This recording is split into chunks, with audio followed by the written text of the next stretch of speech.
فرهنگ استفاده نیروی برق و راه‌های پیشگیری تلفات از آن موضوع امروزی برنامه صحبت روز است. سلام بینندگان عزیز. چند پیش وکیلان پارلمان تاجیکستان لایحه تغییر و علاوه‌ها به 2 کودکس مأموری و جنایتی را قبول کردند که در اساس آن جزا برای استفاده غیرقانونی برق و سرکشی از پرداخت پول آن سنگین می شود. بنا به اطلاع وزارت انرژتیک و ذخیره‌های آبی کشور، این تصمیم با مقصد پیشگیری از تلفات از حد زیاد نیروی برق و بهتر کردن حساب و کتاب و نظارت در سمت استفاده آن گرفته شده است. قبلا پرزیدنت جمهوری تاجیکستان محترم امامعلی رحمان 27 مارس در جلسه حکومت از استفاده غیر مقصدناک و تلفات از معیار زیاد برق اظهار نگرانی کرده بودند. وابسته به شرح این موضوع، دکتر علم‌های تکنیکی، کارمند اکادمی ملی علم‌های تاجیکستان استاد امیرشاه سفروف را به برنامه دعوت نمودیم. شما را خوش آمدید میگیم استاد. سرول باید قید نمویم که ساحه انرژتیک یکی از ساحه‌هایی هست که در تمامی عموما جبهه حیات انسانیت ضرور است و برای پیشروی اقتصادات هر یک کشور. بنابراین در دوران صاحب استقلالی تحت راهبری خردمندانه اساسگزار صلح و وحدت ملی، پیشوای ملت، پرزیدنت جمهوری تاجیکستان محترم امامعلی رحمان، عموما جمهوری تاجیکستان با یک قطار دستاوردها و یا پیشروی‌ها چی در ساحه اقتصادیات اجتماعیات نایل گشت. باید ذکر نمایم که عموما برای پیشروی اقتصادیات کشور و در عرصه بین المللی آبروی تاجیکستان بلند رفتن، لایحه ها یا اینکه استراتژی های جمهوری تاجیکستان به واسطه از طرف اساسگزار صلح و وحدت ملی، پیشوای ملت محترم امامعلی رحمان قبول و پیشنهاد گردیدند. یکم این رسیدن به استقلالیت انرژتیکی، دوم رهایی از بنبست کمونیکاسیونی و سوم این تامین امنیت ارزوخواری و نهایت صنعت کنونی با صورت کشور است. بنابراین در این ردیف اگر ما نظر افکنیم، در خود جمهوری تاجیکستان استحصال انرژی الکتریکی تنها یا اینکه به توسط نیروگاه‌های برقی آبی صورت میگیرد. از جمله لایحه‌های کم نمودن تلفات نیروی برق و گذاشتن به نظام یگانه بیلینگی که عین زمان در این سمت کارها رفته ایستاده است، نوبسته از کارهای انجام داده کم نمودن سطح تلفات برق، بعضی نارساگی‌ها نیز دیده می شود. بنابراین حکومت جمهوری تاجیکستان و به واسطه خود اساسگزار صلح و وحدت ملی، پیشوای ملت محترم امامعلی رحمان 15 اپریل سال 2025 در قطار دیگر قانون‌ها به قانون جمهوری تاجیکستان درباره وارد نمودن تغییر به کودکس حقوق ویرانکنی مأموری جمهوری تاجیکستان و قانون جمهوری تاجیکستان درباره وارد نمودن علاوه به کودکس جنایتی جمهوری تاجیکستان امضا گذاشت. ماهیت این قانون از چی عبارت است؟ یعنی پیشگیری دخالت بی اساس به تجهیزات‌های حسابی برقی و ویرانکنی قاعده و معیارهای استفاده قوه برق در جمهوری تاجیکستان میباشند. از این لحاظ من فکر می‌نمایم که قبول این قانون سری وقتی بوده برای کم نمودن تلفات و پیشروی ساحه انرژتیک در جمهوری تاجیکستان اساس شده میتواند. واقعا بسیار درست گفتید، اما چرا مردم در استفاده نیروی برق بی‌پروایی ظاهر میکنند و کوشش میکنند که در این سمت همون عملهای خود را که از معیار زیاد استفاده بردن نیروی برق آورده میرساند پنهان میکنند؟ البته نسبت این مسئله باید ذکر نمود که پیش از آن که ما بی‌پروایی مردم نسبت این مسئله بهاگذاری نماییم، البته فرهنگی استفاده بری خودی تمامی نیروی برق به حساب می رود. من فکر می نمایم که باید فرهنگ عموما معرفت انرژتیکی بلند برداشته شود. از این نقطه نظر بعضی شخصیت ها یا اینکه دیگر مؤسسه ها به بی‌پروایی راه داده می توانند و این قانون سری وقتی بوده برای هشدار نمودن مردم که از بی‌پروایی یعنی دست کشند. استفاده پنل های آفتابی تلفات نیروی برق را تا کجا میتواند از بین ببرد؟ ذخیره های انرژتیکی جمهوری تاجیکستان عموما از دریاها یا اینکه ذخیره های انرژتیکی دریاها 527 میلیون کیلووات ساعت انرژی الکتریکی در دوام یک سال است. ذخیره های انرژتیکی جمهوری تاجیکستان مخصوصا آفتاب 3103 میلیون کیلووات ساعت انرژی الکتریکی رو تشکیل میدهد. بنابراین استفاده پنل های آفتابی اگر از نقطه نظری هم علمی و هم تکنیکی شرح میدیم که استفاده آنها خیلی در جمهوری تاجیکستان به مورد است، مخصوصا برای خود کارخانه های انفرادی یا اینکه به طور افغانامی انفرادی استفاده بردن در خانه های استقامتی که این برای تامینات نیروی برق به خود یک خانه خیلی قلای و مساعدت میکند و با سیستم انرژتیکی جمهوری تاجیکستان فایده آور است. با کدام خاطر؟ از آن خاطر که ما میتوانیم که در وقت سرما هنگام نورسایی نیروی برق از پنل های آفتابی استفاده بریم. معین گردید و تحلیل ها نشان دادند که در جمهوری تاجیکستان 285 روز تا 300 روزهای آفتابی اند. از این نقطه نظر استفاده پنل های آفتابی خیلی ثمرناک بوده و برای تامینات اهالی با انرژی تازه مساعدت می‌نماید. امروز محیط ما، فضای ما یا مردم ما برای قبول این روند آماده هستند یا چگونه میتوانیم که این روند رو تیزانده مثلا جامعه رو بیشتر به این چیز تامین کنیم؟ بسیار با مورد قید نمودید. البته امروز در اکثریت مثال کارخانه ها، دیگر مؤسسه های تعلیمی و دیگر شخصان انفرادی امروز مورد استفاده قرار داده ایستادند و برای تامین یا اینکه فهمانده دیدن مردم پیش از همه دستورالعمل ها و دیگر نظامنامه ها تشکیل کرده به مردم به طریق یا بوکلت یا اینکه به طریق کینو فیلم ها یا اینکه به طریق چی پیشنهاد نمودن ضرور است. با چه راهی میتوانیم فرهنگ مردم رو در راه استفاده عاقلانه نیروی برق بالا برداریم تا اینکه همین گونه یک نافهمی ها در بین مردم به وجود نیایند؟ حکومت جمهوری تاجیکستان عموما کارخانه های ساحوی و دیگر مؤسسه های علمی بهر بلند برداشتن فرهنگ تکنیکی مردم عموما کارهای فهمانده دهی و یک چند کارهای دیگر وابسته به استفاده و ثمرناک استفاده برای نیروی برق پیشنهاد نمایند.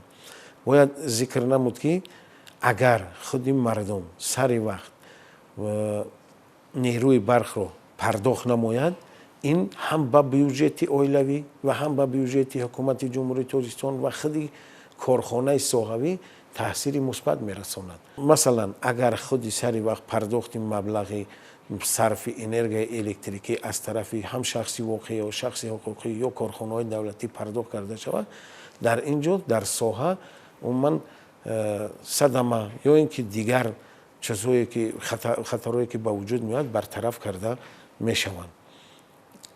از این لحاظ من فکر می‌نمایم که بهری فهمانده دادن پیش از همه این تشکیل نمودن کورس‌های بازآموزی، پیشنهاد نمودن خود بوکلت یا اینکه دستورالعمل‌های متدی آیدی استفاده هم نیروی برقی که در نیروگاه‌های آبی تولید می‌شود یا اینکه استفاده خود پنل‌های آفتابی و غیر از این باید ذکر نمایم که غیر از پنل‌های آفتابی ما می‌توانیم که از دیگر منبع‌های آلترناتیوی و مثل بیوگاز یا اینکه خودی استانسیه‌های بادی مورد استفاده قرار داده توانیم. این وسیله‌هایی که شما اشاره کردید امروز در جامعه ما مورد عمل هستند یا آموزش قرار دارند؟ امروز مرکز آموزش و استفاده برای منبع‌های برقرار شونده انرژی نسبت این مسئله کارهای علمی تحقیقاتی برده ایستادیم و ثمرناکی اینها را ما در آینده‌های نزدیک پیشنهادی مردم می‌گردانیم. این چگونه میتواند به ما دست یابد؟ در کدام زمینه ها؟ البته پیش از اون ما تحلیل های علمی نسبت استفاده برای خود تمام چی و ذخیره های انرژتیکی جمهوری تاجیکستان گذرانیده در اساس تحلیل های علمی و ساختن کنسترکسیون های گوناگون و خریداری نمودن پنل های آفتابی و دیگر تجهیزات های برقی ما میتوانیم که این روند را عملی گردانیم. مسئولیت مردم ضمن استفاده نیروی برق اساساً در چی ظاهر می شود؟ البته باید ذکر نمود که عموما قرارهایی که امروز و تغییر قرارهایی که در کودکس حکومت جمهوری تاجیکستان شد این بهر بلند برداشتن مسئولیت خودی هر یک شخص است. هر یک شخص باید از نقطه نظری هم شهروندی و هم استعمال کننده انرژی الکتریکی باید تواند سری وقت پرداختی هم مصرف انرژی برق و از تجهیزات های کم مصرف استفاده برد. تغییراتی که در دو کودکس طوری گفتیم به وجود آمد یعنی ماموری و جنایتی بعضی نافهمی ها رو در میان مردم به وجود آوردین. شاید از اون خاطر است که ماهیت این مسئله رو به درستی درک نکردند. نگاه شما همچون یک متخصص همچون یک نفری که اعضای جامعه فعال هستید چی است به این موضوع؟ با کدام خاطر این چیزا قبول گردیدن یعنی کودکس حقوق و قانون ماموری جمهوری تاجیکستان و خود کودکس جنایی جمهوری تاجیکستان. البته این درباره استفاده برق است. استفاده برق اگر به پیوستی یا اینکه به پیوستی تجهیزات های حساب کننده صورت گیرد این غیر قانون است. یا اینکه هنگام استفاده نمودن حسابگیرک های برقی و کندن تمغه های آنها این هم غیر قانون است. یا که تغییر دادن نشان دهنده خودی تجهیزات های چین کننده برای کم یا اینکه پرداخت نکردن چی این غیر قانونی است. از این نقطه نظر باید که هر یک شهروند جمهوری تاجیکستان کوشش نماید که در چارچوب این قانون ها فعالیت نموده پرداخت یا اینکه برای کم نمودن تلف انرژی الکتریکی از دستگاه های کم مصرف و دیگر چیا مورد استفاده قرار دهد. چگونه میتوانیم که همین تلفات رو به طور کامل از بین مردم برداریم یا خود مردم مثلا اختیاراً بدون قبول قانون و قرارهایی که هست اختیاراً توانند که همچون یک شهروند مستقل همچون یک انسانی کامل حقوق به همین گونه اشتباهات راه ندهند؟ در کدام حالت ما میتوانیم به همین درجه مردم را درک مردم را بلند برداریم؟ البته کم نمودن تلفات این از یک چند عامل ها وابستگی دارد. اولا این استفاده درست تجهیزات های الکتریکی، بعدا استفاده تجهیزات های زمانوی و از دیگر طرف یعنی فرهنگی تکنیکی داشتن و از طرف دیگر باز برای برطرف کردن در برنامه‌های تعلیمی که به واسطه در مکتب‌های میانه دانشگاه و دانشکده‌ها چیان وارد نمودن فنی معرفت انرژتیکی. این تا کجا میتواند که به این مسئله دخل کند یا تاثیر گذار؟ البته وقتی که ما فرهنگی تکنیکی معرفت انرژتیکی طرز استفاده بری و تمام این چیزا رو ما میتوانیم ما مسئولیت حس کرده درک می‌نماییم که استفاده درست این همه تجهیزات های الکتریکی چی در خانه چی در کارخانه استفاده شونده و ما امکان میدهد که ما هم به اقتصادیات کشور و هم به اقتصادیات خانواده ضرر نرسانیم. از این نقطه نظر هر یک شهروند جمهوری تاجیکستان باید مسئولیت شهروندی خیش را نسبت حکومت یا اینکه جمهوری تاجیکستان باید در نزد قانون جواب باشد. طور ما و شما میدونیم یک ساختار علاهیده در نزد حکومت برای نظارت بی‌واسطه در ساحه برق تشکیل شد. از نگاه شما همچون یک شهروند این تأسیس این یک ساختار چگونه میتواند در برهم زدن این مشکلات تاثیرگذار باشد؟ البته در خود عموما ساحه یا اینکه وزارت انرژی و ذخیره های آب و ساختار نظارتی در نزد حکومت جمهوری چی کرد این برای نظارت و نظارت قطعی نسبتی استفاده بری تمام تجهیزات های برقی موافق قاعده ساختار دستگاه های الکتریکی برآورده مانده می شود و در صورت کمبودی و چی کردن می توانند که این ساختار با مردم کارهای فهماندگی گذرانیده یک تکان جدی برای پیشروی خودی ساحه انرژتیک صورت گیرد. ما در روند رسیدن به استقلالیت کامل انرژتیکی هستیم و طور رهبر دولت هم در پیام امسالشان گفتند سال 2027 ما دیگر پر از این مشکلی رها میشیم و به استقلالیت کامل انرژتیکی میرسیم و فکر میکنم که همین گونه تشبسایی که از جانب حکومت جمهوری تاجیکستان روی دست گرفته میشوند به واسطه به همین مقصد است. نگاه شما به این تشبسات چی است؟ باعث افتخار است که عموما رهبر دولت از خودی همه انتخاب گردیدنش به حیث پرزیدنت جمهوری تاجیکستان به واسطه همه وقت تلاش نموده عموما قید نموده بود که رشد منتظم اقتصادی کشور به استقلالیت انرژتیکی این غیر امکان است. برای رسیدن به استقلالیت انرژتیکی امروز ما شاهد حال هستیم که با تلاش های پیوسته خود اساسگزار صلح و وحدت ملی پیشوای ملت پرزیدنت جمهوری تاجیکستان چقدر نیروگاه های خرد و بزرگ مورد بهره برداری قرار گرفتند و خوشبختانه اگر ما تمامی این نیروگاه هایی که امروز در لایحه هستند و به انجام میرسند اگر چی کنیم ما پورا به استقلالیت انرژتیکی میرسیم و غیر از این نوابسته از آن که امروز لایحه ها برای ساختن نیروگاه های برقی آبی مورد استفاده قرار داده شده و امروز ساختمان آنها رفته ایستاده است در اکثریت نیروگاه های برقی که در دوران شوروی ساخته شده بودند از نوسازی یا اینکه از نوسازی تجهیزات های الکتریکی و عوض نمودن آنها به تجهیزات های زمانوی آورده رسانید که این یکی از تکان جدی برای رسیدن به استقلالیت انرژتیکی خود کشور عزیزمون می باشد. پیشنهاد و توصیه شما به ساکنان دایر به موضوعی که حالا اطرافش ملاحظه گذاری کردیم چی است؟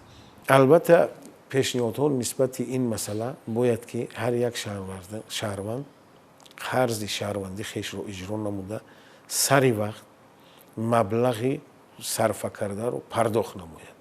این یکم. دوم به واسطه باید از خودی معیارهای تکنیکی که از در خودی تجهیزات های الکتریکی شدن استفاده نماید و تجهیزات های زمانوی را مورد استفاده قرار دهند. از تجهیزات هایی که به واسطه خودسازند یا اینکه کهنه شدن استفاده ننماید. دوم هر یک موسم یا اینکه تجهیزات های خیش را از نقطه نظر تکنیکی معاینه نمایند. بعدا عموما کوشش نماید که نسبت این مسئله به پروایی ظاهر نکرده عموما از دستور و نشاندادها یا آیین‌نامه هایی که عاید استفاده خود انرژی الکتریکی کم نمودن تلف ها مورد استفاده قرار دهد.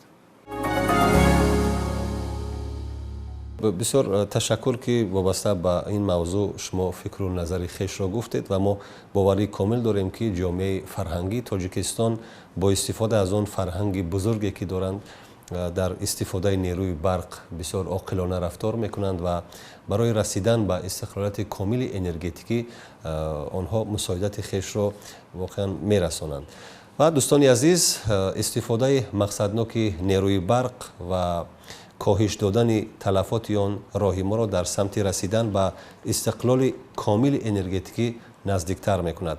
از این رو باور داریم که شما نیروی سبزی وطن را عاقلانه و ثمره‌ناک استفاده می نمایید.